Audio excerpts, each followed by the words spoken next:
A pair of Green Bay brothers who spent more than 20 years in prison asked the state of Wisconsin to pay up. Robert and David Bintz were convicted in 2000 for the 1987 murder of Sandra Lison. The convictions were overturned last year after DNA testing pointed to another possible suspect. They're seeking more than $2.1 million each. $25,000 is the maximum the Wisconsin Claims Board can give out unless it's approved by the legislature. David Bintz read a statement to the board describing how much time he says he's lost. Everything has changed so much. The world didn't wait for me. I'm 7 years old. I have nothing. I missed out on the main parts of my life. The vote on the claims will be published at a later time. Brown County District Attorney David Lison said while the convictions have been vacated, the state has not declared the brothers innocent.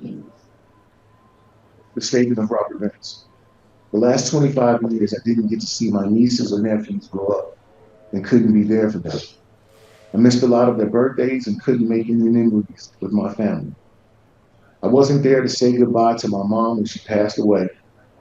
I wasn't there for my only sister when she lost her second child to a drunk driver. My sister has been there for me the last 25 years when everyone else abandoned me. I never got to have my own family and a house that I can call home. My health deteriorated while I was in prison.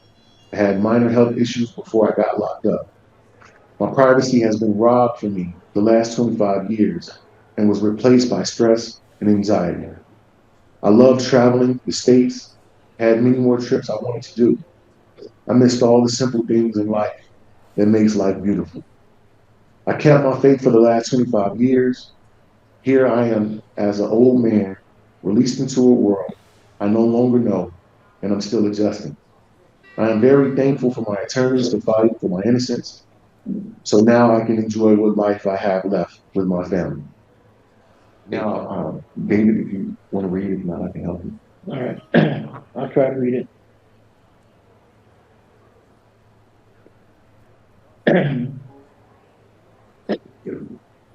going to try to read it if I can. I missed out on 25 years with my family. I couldn't say goodbye to my mother when she passed away.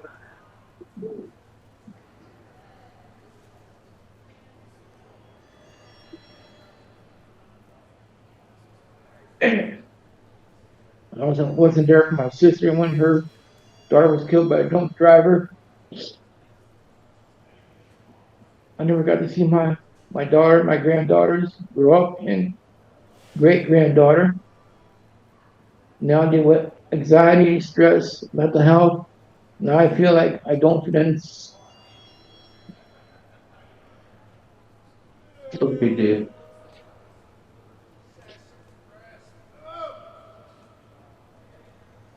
Oh, the chair can read it too. I don't fit into society because everything has changed so much.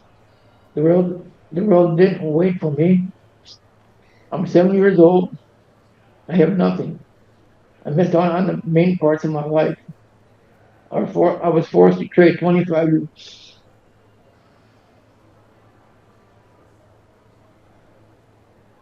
For scars, heartbreak, and tears, time lost, I will never get back. Good morning. My name is David Lison. I'm the district attorney in Brown County. I was not the district attorney, obviously, at the time of this offense, nor at the time of the trials in this matter. I did submit a brief letter outlining my position, which is that we take no position officially as to what either David or Robert Bintz should receive in this case. I just don't think that's my role to take a position about whether or not they're entitled to additional funds, or if so, how much. I do want to clarify just a couple of the statements. First of all, obviously, the state of Wisconsin, after the follow-up investigation was done, we cooperated with the additional DNA testing that was done. We assisted with exhuming the body of Mr. Hendricks so that that DNA could be tested against the DNA from the crime victim's body. Once that DNA information was made available, we stipulated that both David and Robert Bintz should be entitled to new trials. Their convictions should be vacated. And we further stipulated that based on the additional evidence, the state of Wisconsin could not meet its burden to prove this case beyond a reasonable doubt. Maybe it's semantics, but I want to clarify, we did not stipulate that there was clear and convincing evidence of their innocence, because that's not what we do. That's not the standard we operate under.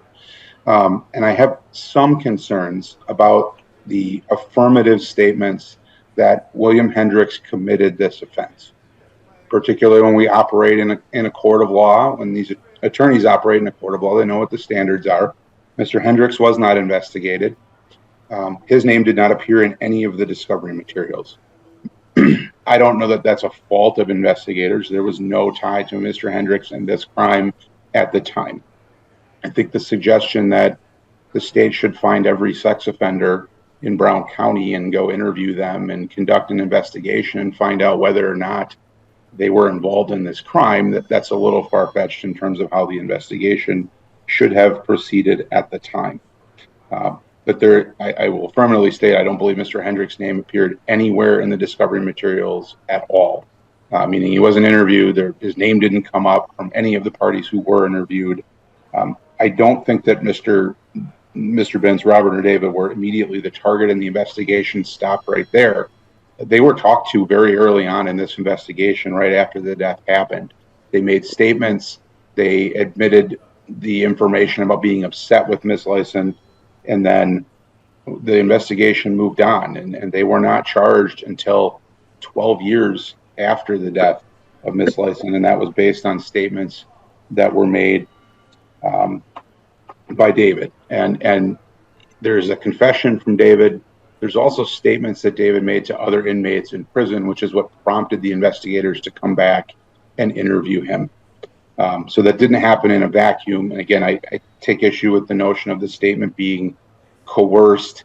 That was litigated by the court. So the defense attorney for David litigated the motion of whether it was a coercive statement that should be suppressed. And the statement obviously was not suppressed, and we proceeded to trial.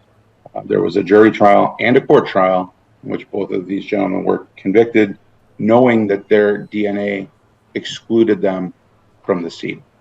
And so that information was known to the jury and to the court at the time of trial. So again, I'm not in any way making a statement about whether they should have any recovery or not have any recovery. I just wanted to clarify some of the facts and explain what our position is with respect to guilt or innocence in this case. I will unequivocally state that based on the evidence that exists right now, I do not believe that the state of Wisconsin would be able to prove their guilt at trial. And for that reason, we stipulated that their conviction should be vacated and that they should not be tried. Again, it might be semantics, but those are the legal standards that we operate under. I don't make any statement affirmatively about their innocence or about Mr. Hendricks' guilt, because those things simply weren't litigated. So I can't make statements to that effect. So that's the information that I have. I'm happy to try to answer questions. Again, we dove into this in a post-conviction posture. I was not the attorney of record who tried this case, so I don't have the same grasp of the facts that those attorneys who tried the case would have, but I do think I could answer some questions and would do so to the best of my ability if anyone on the board has questions.